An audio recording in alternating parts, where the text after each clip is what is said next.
For anyone who saw the last video I posted, hi Mabel, that's my cat Mabel.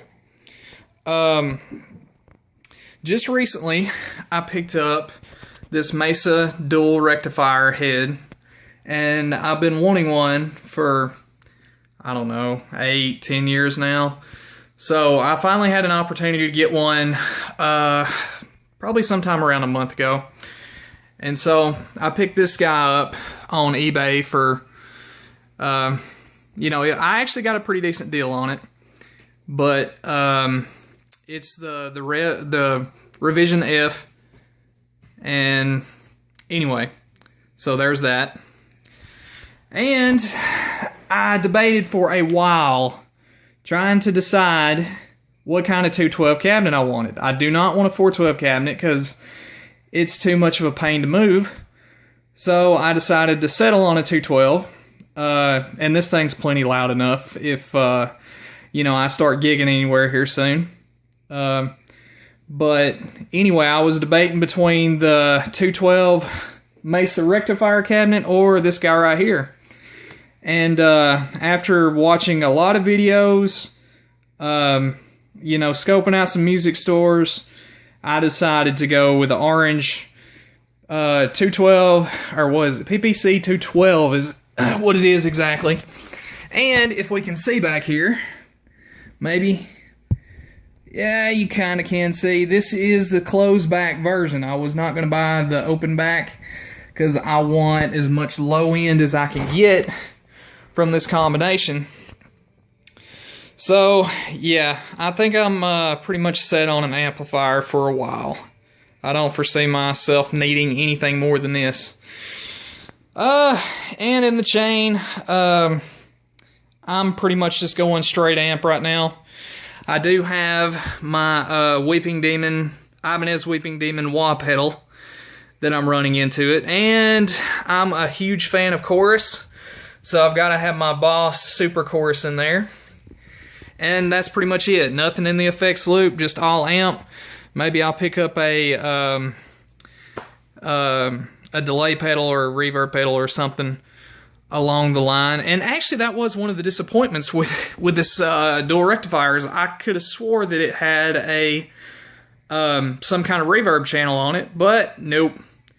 But that's okay. Not a big deal. I've also got my Pod HD500 over here, which I may possibly run into my amplifier at some point, but I'm not finished tuning it up yet. So I figure it would probably be best to try to get my amp set up the way I like it before I start adding this guy. So once I get my amp set up, I may go to this guy for my effects.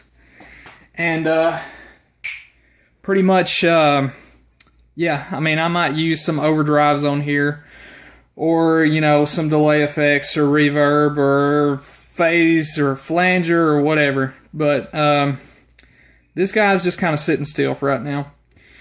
And anybody who watched my last video will recognize my old crate amplifier. It's sitting on the bench right now. But, it served me well for 10 years, but it was time to upgrade to something a little bit more serious. Especially after recently trying to get a band together. It's just me and one other guy at this point, but we're working on some material and trying to, we just need a drummer and a bass player, which that's not really asking for a lot. Actually, it is, but worst come to worst, I learned to play drums, sort of. I've been playing for about 1.5 years now, so I'm getting better. I'm not great, but I'm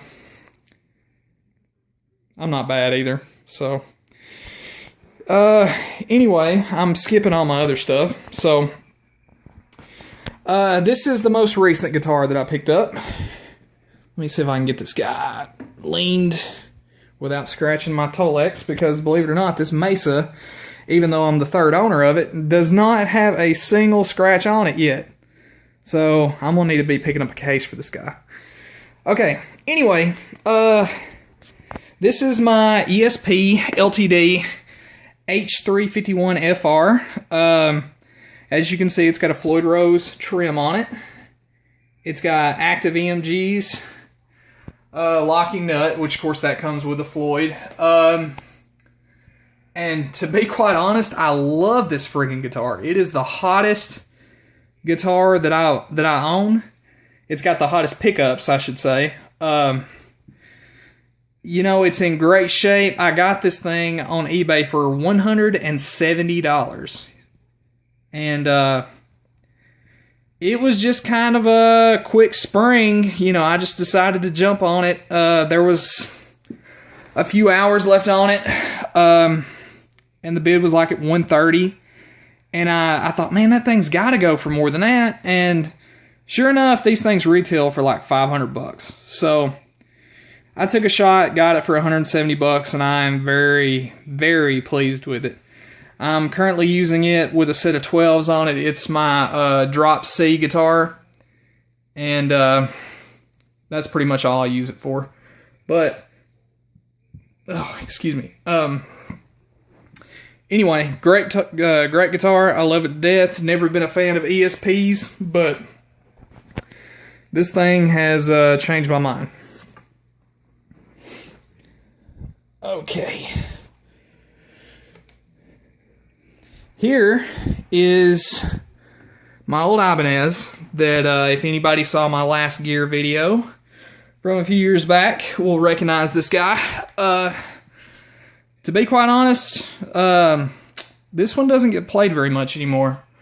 I've moved on to bigger and better guitars, and this one, honestly, I'm kind of thinking about getting rid of it soon. I probably won't be able to get too much out of it, but yeah. Oh, and by the way, this one was, now I should say, one of the guitars that I had signed by Mark Tremonti, who, if anyone doesn't know, is the lead guitarist for Alter Bridge. And yes, he was the lead guitarist for Creed as well. But, yeah. I don't really know what else to say about this guitar. Next up is my PRS SE single cut. And I believe I had this guitar in the last video. I'm not certain. But, it's a great guitar. My big issue with it at the moment is I would like 2 more tone knobs, and I want this thing right here. It's kind of a pain in the butt to reach, but I like the guitar. It plays good. I would honestly like to, I'm honestly thinking about getting rid of this one as well, mainly because I'd kind of like to upgrade. I'd kind of like to get rid of this guy, the blue one, and that silver Tremonti SE, and possibly get a Tremonti SE Custom with a trim and some more extra features. Because right now, as it is, I've got too many guitars. I don't get to play them. You know, I don't play each of them enough. So, you know, if I can trade up for a better guitar, that's fine. And hopefully this, if I do decide to get rid of this guy and the other two, that whoever buys them off of me will show them plenty of love. So, anyway, everything's stock on this guitar. It's got the stock SE pickups. At one time, I did consider putting some better pickups in it, but I have yet to do that. I think it's 20, 24, maybe I'm wrong, 15, 17, 19, 21, 22 frets is what this guitar has on it. It has a wide, fat neck. Pretty nice little wood outline here. Binding is what it is. Wood binding, sorry. And yeah, that's pretty much it. Not a bad little flame top, considering it's like a $600 guitar. Okay. Watch out, Mabel.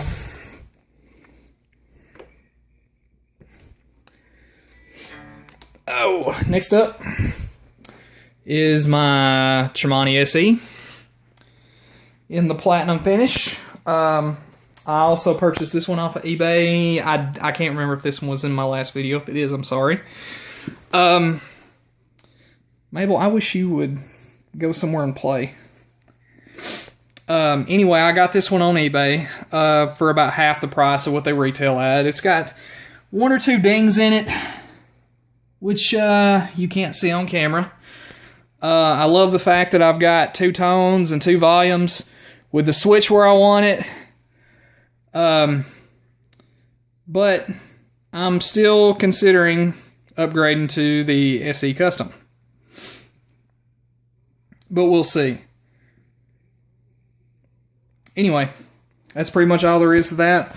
It's pretty much exactly the same as that guitar right there, just 2 extra tone knobs, 2 extra volumes, and the pickup selector in the place where it should be. Okay.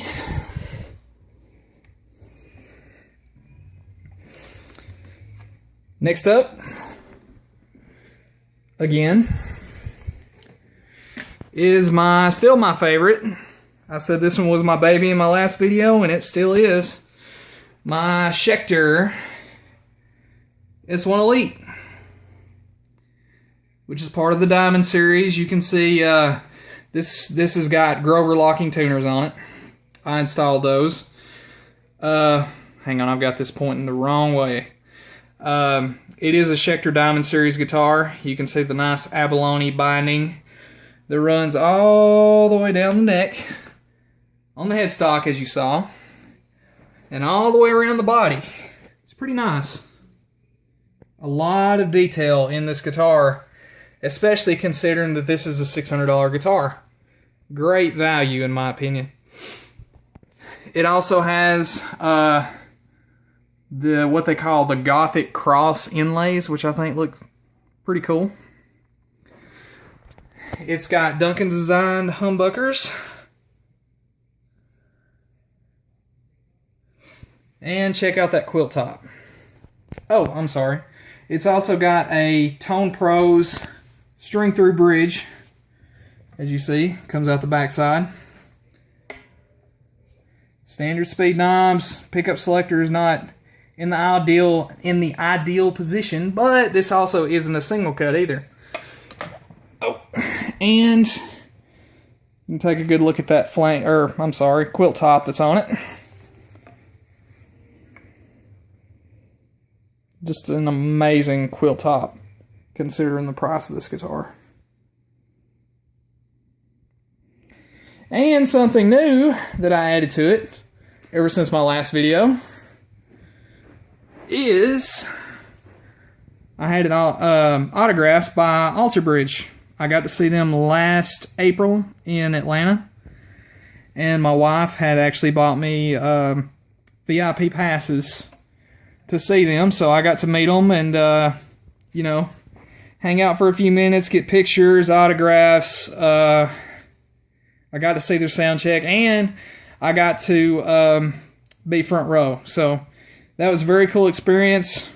You know, all the guys are down to earth. I met Mark back in like 2007, I think.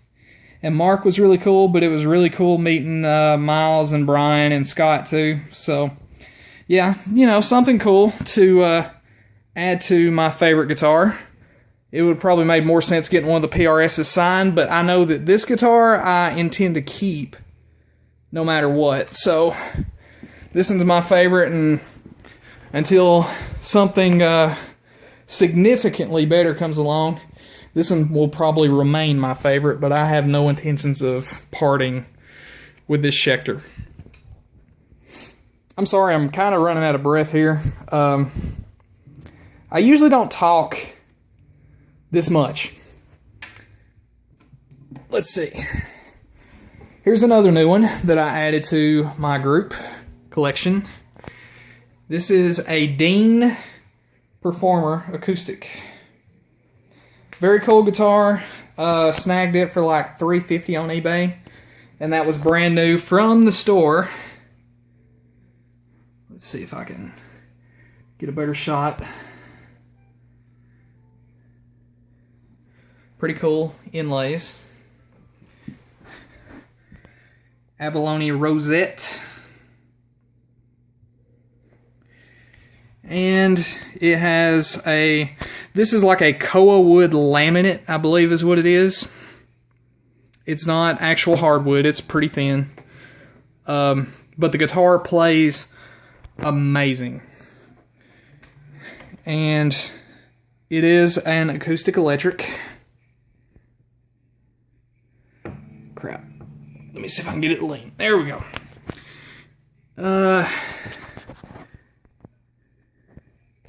As you can see, it's got, you know, bass, mid, treble, volume. I'm not exactly sure what the out phase is for. And the enhancer is supposed to, I think it's supposed to clear up your guitar, your tone a little bit better. And it does have a built-in tuner, which is pretty neat. So, pretty cool guitar. And if I can get a good, see if I can strum it for a second, you can kind of get an idea of how it sounds. Maybe. Maybe not. But yeah, very cool guitar.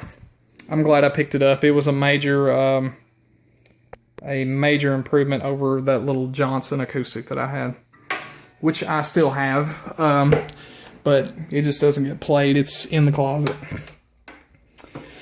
And my last guitar that I've got on my stand is my Schecter Stiletto Extreme 5 bass guitar. Will it focus? There we go. Schecter Stiletto Extreme 5. Just give a quick once over of it. This also has a very cool quilt top on it, like my Schecter S1 Elite. These are passive. I don't even know if they make active bass pickups. Maybe they do, but I'm not sure. These are passive.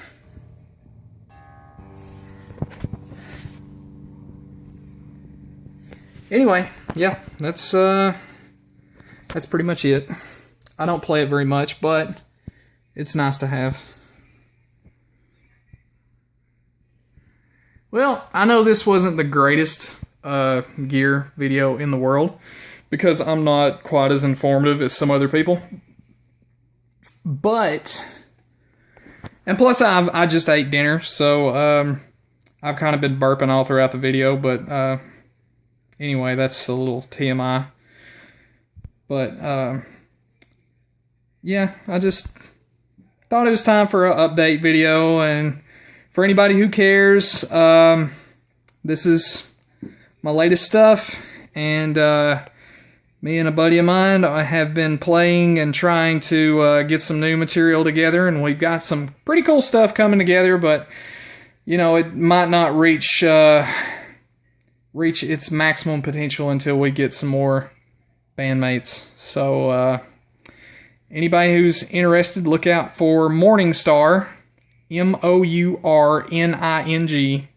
STAR. I think that's the name we're going to roll with, unless, you know, whenever we pick up some new members, that we decide to change it.